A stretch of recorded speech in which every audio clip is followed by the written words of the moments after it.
दिल्ली में वैट कटौती के बाद डीजल 8 रुपए 36 पैसे प्रति लीटर सस्ता हो गया है। इससे लोगों को काफी राहत मिली है। दिल्ली सरकार के इस फैसले के बाद अब हरियाणा और दूसरे राज्यों में भी पेट्रोल डीजल से वैट घटाने की मांग तेज हो गई है। दिल्ली में 8 रुपए 36 पैसे की कटौती के बाद डीजल के दाम 73 रुपए 56 पैसे हैं। वहीं गुरुग्राम में 73 रुपए 81 पैसे, नोएडा में 73 रुपए 92 पैसे, चंडीगढ़ में 73 रुपए 18 पैसे और लखनऊ में 73 रुपए 83 पैसे प्रति लीटर है। डीजल महंगा होने से न केवल ढुलाई महंगी हुई है बल्कि खेती की लागत में भी भारी उछाल आया है। खासतौर पर धान की खेती की लागत प्रति एकड़ औसतन 1000 रुपए बढ़ने का अनुमान है। इसे देखते हुए हरियाणा के पूर्व मुख्यमंत्री भूपेंद्र सिंह हुड्डा ने मांग की है कि लॉकडाउन की ज्यादातर पाबंदियां खत्म होने से सरकार को सभी स्रोतों से राजस्व मिलने लगा है। अंतर्राष्ट्रीय बाजार में कच्चे तेल के दाम भी काफी नीचे हैं, इसलिए बीते कुछ हफ्तों में पेट्रोल डीजल की कीमतों में जो भी बढ़ोतरी हुई है उसे अब वापस लिए जाना चाहिए।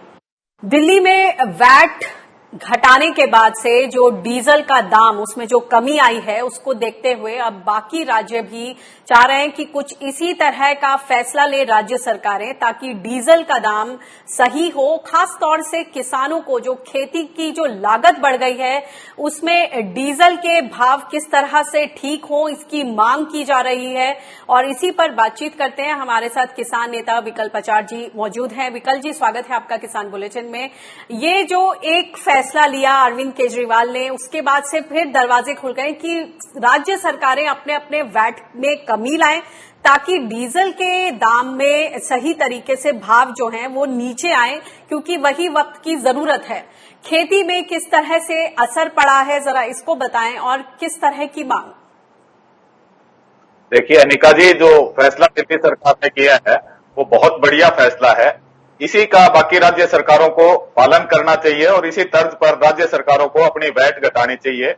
दूसरी तरफ हम ये कहते हैं कि केंद्र सरकार को भी, आज केंद्र सरकार के पास कृषि जीरो लागत खेती की बात करती है, लेकिन खेती में डीजल की कीमतें बढ़ने के कारण लागत मूल्य लगातार बढ़ता जा रहा है। तो केंद्र सरकार के पास आज मेरी फसल मेरा ब्यौरा के जरिए देश के प्रत्येक किसान का पूरा ब्यौरा है। तो केंद्र सरकार भी अपनी तरफ से बिल्कुल कर मुक्त जो डीजल है वो किसानों को दे और राज्य सरकारें भी उसको वैट फ्री करे किसानों के लिए।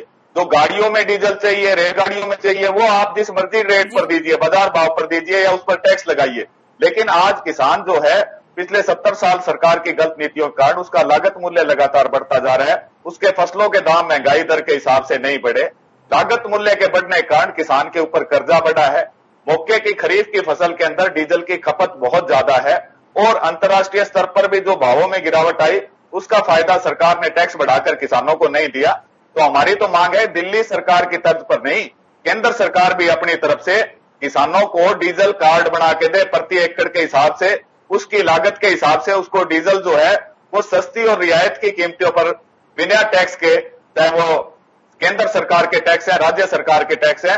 कोरोना काल में किसान बहुत परेशान हुआ है, उसकी 2 फसलें पूरी तरह से उजड़ चुकी है। तो हम चाहते हैं कि केंद्र सरकार और राज्य सरकारें तो दिल्ली सरकार से इस फैसले के पीछे बाकी राज्य सरकारें भी तुरंत वैट को घटाए और नरेंद्र मोदी और केंद्रीय कैबिनेट से आग्रह है कि वो किसानों को डीजल कार्ड बनवाकर जिसमें रियायती दरों पर किसान को डीजल उपलब्ध हो। जी, तो केंद्र और राज्य सरकार से आपकी यह मांग है कि रियायती दर पर डीजल कार्ड बने किसानों के लिए। किस तरह से किसानों की लागत बढ़ गई अगर पिछले साल के मुकाबले बात की जाए तो कुछ आकलन, कुछ आइडिया दें। देखिए, जिस प्रकार से पीछे 15 दिनों में लगातार डीजल की कीमतों में 13.5 रुपए की वृद्धि आई थी, तो हमने एक अंदाजा आपको बताया था पिछले भी डिबेट में कि 1 एकड़ में किसान का लगभग खरीफ की फसल में 200 लीटर जो है डीजल खपत होता है, जिसमें कृषि कार्य, डीजल का जो ट्यूबवेल है और चीजें हैं। तो उससे लगभग प्रति एकड़ किसान की लागत जो है वो 2500 से 3000 बढ़ गई। जबकि फसलों के भाव सरकार के एमएसपी आप देखें, किसी में 50 रुपए बढ़ाए, किसी में 35 रुपए बढ़ाए। एक तरफ लागत तो जो सस्ता तेल आपको मिल रहा है, उस सस्ते तेल के बावजूद किसान को लागत नहीं मिल पा रही, कारण 3000 रुपए प्रति एकड़ तक बढ़ रही है। और दूसरी तरफ जो फसलों के एमएसपी घोषित हो रहे हैं उनमें वृद्धि 5% से 3%, किसी में 1%, किसी में 0.5% है। तो इसका मतलब किसान बहुत जबरदस्त डीजल के कारण नुकसान में जा रहा है। तो हमारी केंद्र सरकार से मांग है, आपके पास सारा रिकॉर्ड, सारा रेवेन्यू किसान सम्मान निधि के जरिए पूरे देश के किसानों का मौजूद है, तो आप उन्हें रियायती दरों पर किसान कार्ड बनाकर डीजल उपलब्ध कराएं। जी, आप इसकी तो कितनी गुंजाइश देखते हैं, क्योंकि सरकार पर तमाम पर दबाव बना हुआ है कोरोना के चलते। अभी हम देख रहे हैं कि कितनी जिस तरह की दबाव है, जो प्रेशर्स हैं, खजाना जो है खाली होता जा रहा है। अगर राज्य सरकारों की बात करें तो कितनी गुंजाइश आप देखते हैं कि आपकी इस मांग पर अमल होगा? देखिए, हमने तो पूरे राष्ट्रीय रिकॉर्ड से निकाल के दिया था सरकार को 10 साल पहले भी कि किसान के ऊपर डीजल सब्सिडी का बोझ डाला जाता है, जबकि किसान पूरे देश के डीजल का केवल 3% से 4% हिस्सा इस्तेमाल करता है। बाकी जो 96% है वो बड़ी इंडस्ट्रीज, जो गवर्नमेंट के रेलवे वगैरह साधन है या जो हैवी व्हीकल्स हैं, उसके बाद जो लाइट व्हीकल्स हैं वो इस्तेमाल करते हैं। किसान केवल देश का 3 से 4%, किसी भी स्टेट का रिकॉर्ड ले लीजिए, चाहे सेंट्रल गवर्नमेंट का रिकॉर्ड ले लीजिए, सिर्फ 3 से 4% डीजल की खपत किसान करता है। तो आप 3 से 4% डीजल है वो किसान को रियायत पर दीजिए और बाकी 97% डीजल पर अपनी मर्जी का, चाहे उसके ऊपर कोरोना टैक्स लगा दीजिए अमीर लोगों के लिए, लेकिन किसान को आपको उचित मूल्य के ऊपर डीजल कार्ड उपलब्ध कराने पड़ेंगे, तभी किसान बच पाएगा। नहीं कोरोना काल में किसान का बचना बिल्कुल नामुमकिन। तो इस करके बहुत बहुत शुक्रिया इस सुझाव को सामने रखने के लिए कि किसानों के